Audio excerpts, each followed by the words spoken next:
दोस्तों सभी को जय मसीह की प्रेज लॉर्ड। और आज हम वार्तालाप करेंगे नरक के बारे में। नरक क्या है? जो है कि जब हम विश्वास में नहीं थे तब भी हमें नरक के बारे में बताया गया था कि नरक होता है और नरक में चले जाएंगे। झूठ बोलोगे तो नरक में चले जाएंगे। और आप चोरी करते हो, जारी करते हो, किसी को कत्ल करते हो, कोई भी ऐसा पाप करते हो जो वचन से बाहर है, तो नरक में चले जाओगे। नरक के बारे में आज बात करना चाहेंगे, वार्तालाप करना चाहेंगे नरक के बारे में। और बाइबल हमें नरक के बारे में क्या सिखाती है, नरक है या नहीं है।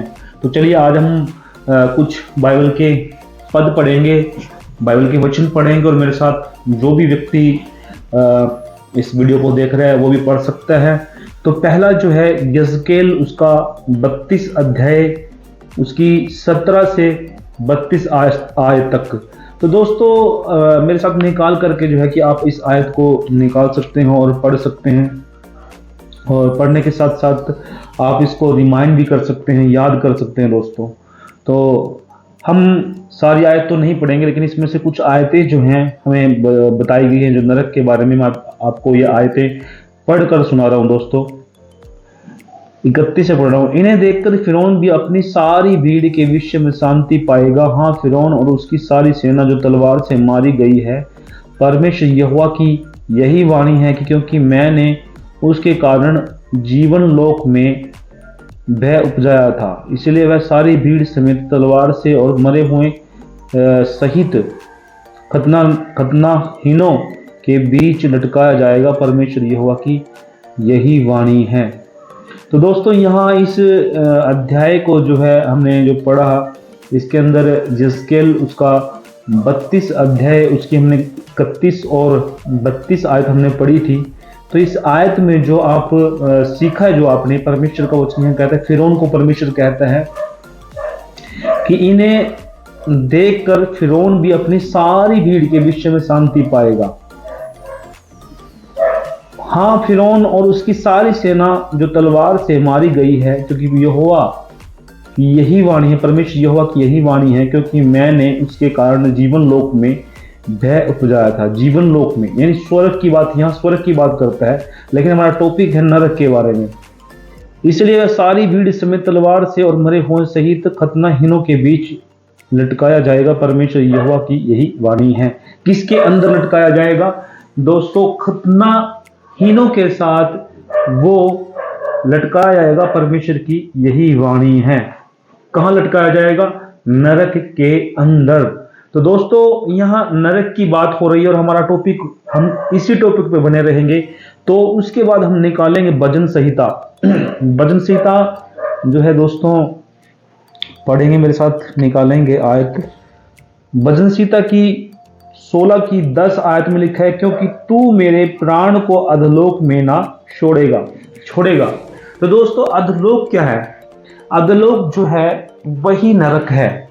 और हमें दिन प्रतिदिन अपने बच्चों के साथ, अपने परिवार के साथ, हमारी कलीसिया जो है उनके साथ में वार्तालाप हम करते हैं कि नरक का जो विषय है, तमाम हम कलीसिया के अंदर बहुत ही कम करते हैं और बहुत कम प्रचार करते हैं नरक के विषय के बारे में। तो दोस्तों यहाँ बहुत सारी आयतें जो मैंने यहाँ लिखी है, सर्च मार के जितनी भी आयतें मैंने लिखी है वो आयत आप पढ़ सकते हैं। आप समझ रहे होंगे कि मैं इस वीडियो के अंदर पूरी आयतें पढ़कर आपको सुना नहीं सकता, लेकिन हम वार्तालाप कर रहे हैं कि नरक के बारे में। तो यहाँ भजन संहिता भी यही कहता है कि जो है कि भजन संहिता में आपने पढ़ा, मैं फिर से दोबारा दोहरा देता हूँ। यहाँ 16 की 10 में लिखा है भजन संहिता, क्योंकि तू मेरे प्राण को अधलोक में न छोड़ेगा। किसको? यानी हम जो परमेश्वर के बच्चे हैं, हमें दिन प्रतिदिन हमें यही सिखाया जाता है कि पापों से परे रह, पाप को मत करना, ये पाप नहीं करना, वो पाप नहीं करना और ये पाप नहीं करना। कुछ पाप ऐसे हैं जो हम कर देते हैं, उनकी माफी है, और कुछ पाप ऐसे हैं जिनकी माफी नहीं बाइबल देती दोस्तों। और वो पाप आपको नरक में लेके जा सकते हैं। और हमारा विषय यही रहेगा कि जिस पर वार्तालाप हम कर रहे हैं वो है नरक।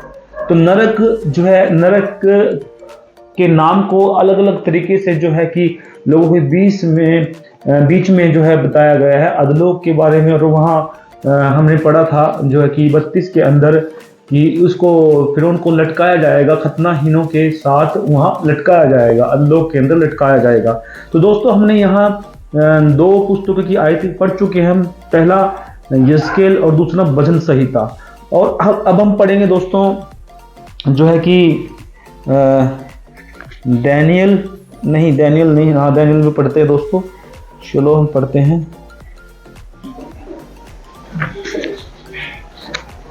मेरे साथ निकालेंगे दोस्तों आप लोग डैनियल, उसकी 12 की 2 आयत है दोस्तों, तो आप निकाल सकते हैं 12 की 2 आयत।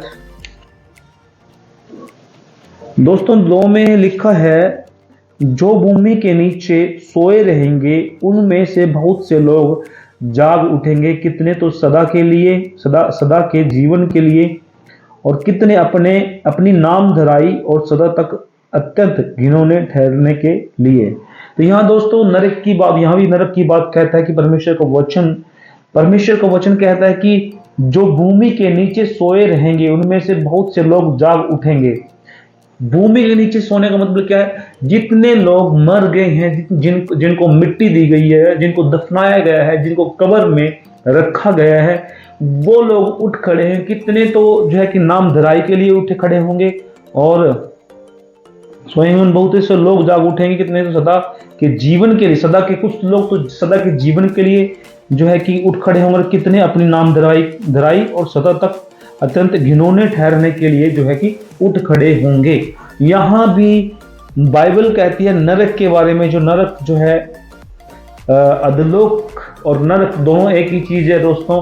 तो जो है कि नरक के अंदर अधलोक जो बताया गया है, तो वो चीज जो है हम नरक के बारे में कह रहे हैं कि कुछ लोग जो हैं पाप, कुछ लोग नहीं, बहुत ज्यादा लोग भी कह सकते हैं, क्योंकि ये लोग बहुत से सारे जो लोग हैं जिन्होंने प्रचार नहीं सुना, और जो ज़्यादा से ज़्यादा लोगों को प्रचार नहीं किया गया, क्योंकि अभी कुछ सालों से जो है कि हम देख रहे हैं कि प्रचार ज़्यादा फैल चुका है, 10, 15 या 20 साल से भी कह सकते हैं। तो दोस्तों यहाँ परमेश्वर का वचन हमें सिखाता है कि जितने भी लोग सो गए हैं, कब्रों में हैं, वो उठ खड़े होंगे, कितने तो नामधराई के लिए, घिनौने ठहरने के लिए, और कितने जीवन को जो है बहुतायत जीवन के लिए जो है कि ठहराए जाएंगे। तो यहाँ हमारा डैनियल पुस्तक पढ़ा है, और आगे हम पढ़ेंगे दोस्तों मती का 8 का 12। दोस्तों 8 का 12 आप निकाल सकते हैं। 8 का 12 यहाँ हमें क्या सिखाता है नरक के बारे में, जो है कि दोस्तों निकाल सकते हैं आप। तो यहाँ कहता है कि परंतु राज्य के संतान बाहर अंधकार में डाल दिए जाएंगे, वहां रोना और दांत का पीसना होगा। दोस्तों यहाँ वहां क्या अंधकार में रोना और दांत का पीसना होगा, वो कहाँ होगा दोस्तों? दांत का पीसना, रोना कहाँ होगा? वो नरक के अंदर होगा। आप लोग जो है कि हमारा जो टॉपिक यही है, वार्तालाप जिस पे हम कर रहे हैं, वो नरक के अंदर होगा। यहाँ भी जो है नरक के बारे में बताया गया है कि दांत पीसना, रोना तो कहाँ होगा? अंधेरे के अंदर, वो है नरक। जब परमेश्वर ने हमें उत्पत्ति के अंदर हम देखते हैं, पहले अध्याय के अंदर देखते हैं,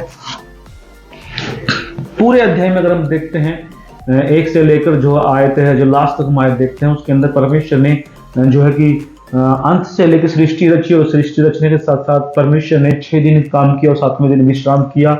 और विश्राम करने के साथ साथ दोस्तों जो है सृष्टि जब रची गई, तो उसमें परमेश्वर ने जो है कि दोस्तों उसमें दर्शाया गया था कि जब हम दोस्तों पवित्र थे और पवित्र रहते थे, आदम हवा जो पवित्र थे, तब परमेश्वर से क्या मिलने आता था।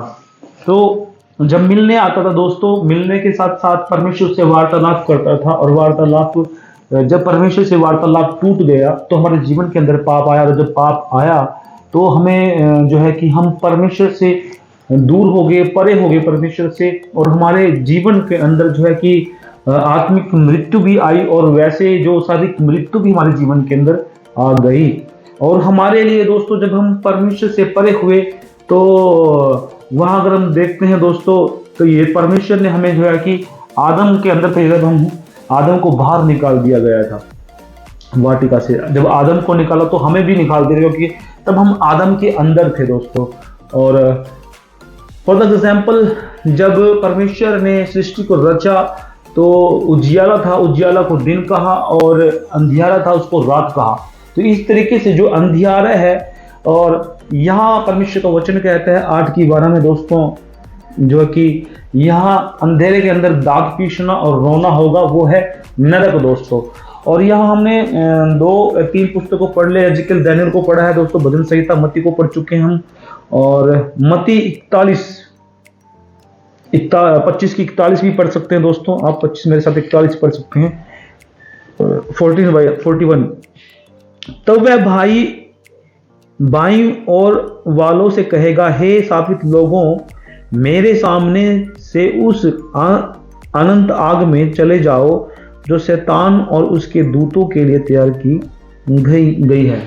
तो दोस्तों यहाँ किसके लिए तैयार की गई है? यहाँ उन पापी लोगों के लिए तैयार की गई है जो परमेश्वर से प्यार नहीं करते, परमेश्वर की इच्छाओं को पूरा नहीं करते, परमेश्वर के वचन पे नहीं चलते। तो ये चीज जो है, नरक जो है, शैतान के लोगों के लिए बनाई गई थी। क्योंकि देखो यहाँ हमें परमेश्वर प्यार कर रहा है। अब अंतिम दिनों में हर बार हमें बताया गया, एग्जाम्पल देते हैं कि अगर हम पढ़ते हैं जो है कि मत्ती 25:10 कुंवारियों के बारे में बताया गया है कि जिनकी मिसाइलें बुझ गई हैं, और वो कुंवारियां जो है वो रह गई है, और जिनकी मिसाइलें जली हुई थी वो कुंवारियां, जो 5 कुंवारियां जो जिनकी मिसाइलें बुझ गई थी वो वहीं रह गई, और जो 5 कुंवारियां ऐसी थी जिनकी मिसाइलें जली हुई थी वो दूल्हे के साथ चली गई।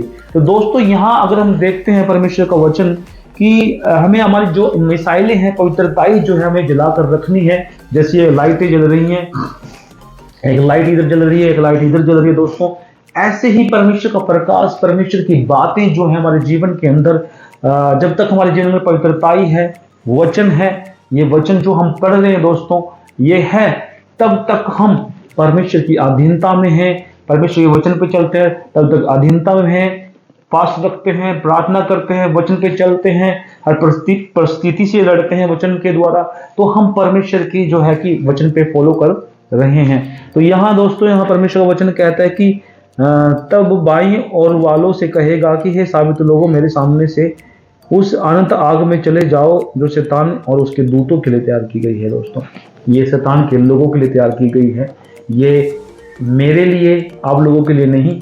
परंतु जो लोग परमेश्वर के वचन पे नहीं चलते, उसकी बात को नहीं मानते, उसके कहने पे नहीं चलते, और जो है कि गलत रास्ते पे चल रहे हैं, वचन के बाद भी जो इन बातों को अपने जीवन के अंदर नहीं लेते, तो उन बातों को जो है, परमेश्वर की बातों को जो अपने जीवन के अंदर नहीं लेते, पाप की बातों को अपने जीवन के अंदर लेते हैं, तो उन बातों को अगर आप लेते हैं तो आप भी शैतान के साथ जो है कि उस अनंत आग के अंदर डाल दिए जाओगे। दोस्तों बात करते हैं आगे, हम पढ़ते हैं दूसरा थिस्सलुनीकी को, उसका जो है कि 1:9 पढ़ते हैं, मेरे साथ निकाल सकते हैं आप। यहाँ मैं पढ़ के सुनाता हूँ। यह नहीं कि हमें अधिकार नहीं, पर इसलिए कि अपने आप को तुम्हारे लिए आदर्श ठहराएं कि तुम हमारी सी चाल चलो। तो दोस्तों यहाँ सॉरी मैंने गलत पढ़ दिया ये, तो यहाँ हमें पढ़ना है दूसरा थिस्सलुनीकी को, यहाँ 2:4, अच्छा सॉरी 2:4 यहाँ है। यहाँ तक कि हम अपने परमेश्वर की कलीसियाओं में तुम्हारे विषय में घमंड करते हैं कि जितने द्रव्य और क्लेश तुम सहते हो, उन सब में तुम्हारा धीरज और विश्वास प्रकट होता है। तो दोस्तों यहाँ जो है कि दूसरा थिस्सलुनीकी को उसका 1 का जो है कि हमने पढ़ा नहीं अभी, वे 9 पढ़ा, वे प्रभु के सामने से और उसकी शक्ति के तेज से दूर होकर अनंत विनाश का दंड पाएंगे। सॉरी मैंने 2-3 आयतें पढ़ दी थी दोस्तों।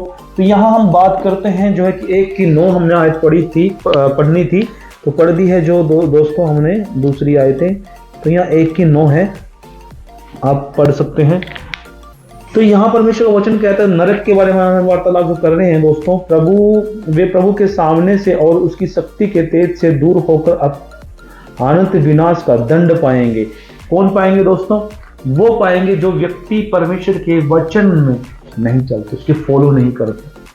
देखो, मैं मानता हूं कि सारी व्यवस्था आप पूरी नहीं कर सकते, लेकिन कोशिश कर सकते, ट्राई कर सकते हैं। और हमें, जब हम पाप करने में कितनी शक्ति लगा देते हैं, विचार करने में शक्ति लगा देते हैं लोग, दूसरों को पाने में जो है कि दूसरों को पाने में आप इतनी ताकत लगा देते हैं, और जो है कि कोई भी गलत काम करने में इतनी ताकत लगा देते हैं, लेकिन आप परमेश्वर के वादे, परमेश्वर की बातें, परमेश्वर का वचन फॉलो करने में आप क्यों ताकत नहीं लगा सकते? आपको ये बातें जो है ध्यान में रखकर परमेश्वर से जो है कि परमेश्वर के सामने रखनी है। जितना ज्यादा प्रार्थना करेंगे, जितना ज्यादा आप वचन को फॉलो करेंगे, जितना ज्यादा आप वचन को पढ़ेंगे, उतना ही आपको जो है कि जीवन के अंदर परमेश्वर का आत्मा आपको अगुवाई में चलाएगा दोस्तों। और यहाँ नरक की बात कर रहा है परमेश्वर कि यहाँ कहता है कि वे प्रभु के सामने से और उसकी शक्ति के तेज से दूर होकर अंत विनाश का दंड पाएंगे। नरक के अंदर दंड पाएंगे दोस्तों। और आगे हम पढ़ते हैं जो है कि दोस्तों दूसरा पत्रस 2 अध्याय उसका और उसकी 4 आयत है। क्योंकि जब परमेश्वर ने उन स्वर्गदूतों को जिन्होंने पाप किया नहीं छोड़ा, पर नरक में भेजकर अंधेरे कुंड में डाल दिया, ताकि न्याय के दिन तक बंदी रहे। हालेलुया। तो दोस्तों यहाँ भी परमेश्वर नरक की बात कर रहा है कि क्योंकि जो स्वर्गदूतों ने पाप किया था वो नरक में भेजकर अंधेरे कुंड में डाल दिया, ताकि न्याय के दिन तक बंदी रहे। यहाँ नरक की बात कर रहा है परमेश्वर का। यहाँ पढ़ सकते हैं, नरक की बात कर रहा है परमेश्वर ने। जो स्वर्गदूत थे जिन्होंने पाप किया था, वो नरक के अंदर जो है, उनके अंदर जो अंधेरे कुंड के अंदर डालकर उनको बांध दिया न्याय के दिन तक। तो दोस्तों यहाँ आप बिल्कुल बेखूबी पढ़ सकते हैं। और हमारी जो है हमने पढ़ा है दूसरा पत्रस, तीसरे पढ़ चुके हैं हम दोस्तों। और यहाँ हम पढ़ते प्रकाशित वाक्य उसका 14 अध्याय उसकी 11 आयत। तो दोस्तों यहाँ वचन पढ़ते हैं हम, प्रकाशित वाक्य 14 का 11। उनकी पीड़ा का धुआं युगायुग उठता रहेगा, और जो उस पशु और उसकी मूर्ति की पूजा करते हैं और जो उसके नाम की छाप लेते हैं, उनको रात दिन चैन न मिलेगा। दोस्तों नरक के बारे में बड़ी भयानक बातें जो है परमेश्वर के वचन ने जो हमें सिखाई। तो दोस्तों अगर आप नरक की बातें जान करके अपने जीवन के अंदर अगर आप अपने जीवन को नहीं बदलेंगे, तो दोस्तों आपको बदलने वाला कोई भी व्यक्ति आपके सामने आकर गिड़गिड़ा कर कहे तब बदल जाइए, तो आप, मुझे नहीं लगता कि आप बदलने वाले हैं। क्योंकि परमेश्वर आपको बार बार चिताता है कि जितने लोगों ने पाप किया, स्वर्गदूतों ने पाप किया, फिरौन ने पाप किया, और मैंने आज पढ़ी है, वो दंड के पात्र होंगे। वो बाएं वालों से कहेगा, जो अगर आप पाप करेंगे और आप बकरी बनकर रहेंगे, तो मैं सच में मैं आपके लिए प्रार्थना करूंगा कि आप ऐसा ना करें कि आप बकरी बन जाएं, भेड़ बनकर रहे परमेश्वर की। और नरक के पात्र आप किसी भी रूप में, किसी भी जो है कि हालत में ना बने। मैं आपको हिदायत नहीं बल्कि बाइबल के वचन से, परमेश्वर के वचन से आपको बताता हूं कि आप परमेश्वर के वचन को फॉलो करते रहे और नरक के भागी होने से बचे। तो दोस्तों हमने जो है कि 1 2 3 4 5 6 7 8 9 10 पुस्तकों के अंदर से हमने आज नरक के टॉपिक को जो है पूरा किया दोस्तों। और मैंने विद आयत जो है मैंने खुद पढ़कर आपको बताया है कि नरक है क्या और क्या बाइबल इसके बारे में क्या बोलती है। बाइबल इसके बारे में कहते हैं कि हर उस मनुष्य के बारे में, हर उस स्वर्गदूत के बारे में, हर उस इंसान के बारे में बताया है कि बाइबल कहती है कि जो व्यक्ति पाप करता है, जो व्यक्ति जो है कि परमेश्वर के वचन से परे चलते हैं, उनके वो दंड के पात्र होंगे। वो नरक के अंदर उनकी आग हमेशा तक जलती रहेगी और वहां उस कुंड के अंदर जलेंगे। और शैतान को भी उस नरक के अंदर, अंधेरे के कुंड के अंदर डाला हुआ जब तक न्याय का दिन ना आए, तब तक उसके लिए भी जो है कि वो चीज रखा है कि ताकि वो न्याय के दिन उसका भी वो निकाला जाए, उसका भी न्याय और दंड पाए। तो दोस्तों आशा है कि आपको इस वचन के माध्यम से आपको समझ आया होगा। अगर कोई आपका टॉपिक है या कोई आपके अंदर मन के अंदर कोई ऐसी शंका है तो आप हमारे वीडियो के अंदर कमेंट कर सकते हैं, और कमेंट के माध्यम से आपको हम उसको समझाएंगे, कोशिश करेंगे समझाने की कि किस तरीके से परमेश्वर का वचन आपने शेयर किया और कहाँ से क्या आयत आपको चाहिए। तो हम स्टडी करते हैं दोस्तों, और हम स्टडी कर करके जो है कि आप लोगों के बीच में जो है वचन को लेकर आते हैं। और भी कोई एक वाक्य हो रहा है, हम नेक्स्ट वीडियो में बात करेंगे, जो है कि पहली जो मृत्यु है और सेकंड मृत्यु के बारे में बात करेंगे। उसमें हम आयत ढूंढ कर आप लोगों को बताएंगे, पढ़ के बताएंगे। तो बने रहिए हमारे अगली वीडियो में जब तक हम आपको तैयार होते हैं। तो अगर वीडियो अच्छी लगी तो इसको जो है कि वीडियो को लाइक करना और चैनल को हमारे सब्सक्राइब करना अगर नहीं है तो, और वीडियो को पूरा देखिए जब तक आप समझ में ना आए तो दोस्तों आप पूछ सकते हैं। तभी तक सभी को गुड नाइट, सलाम, प्रेज द लॉर्ड, खुदावंद आपको आशीष बरकत देता रहे।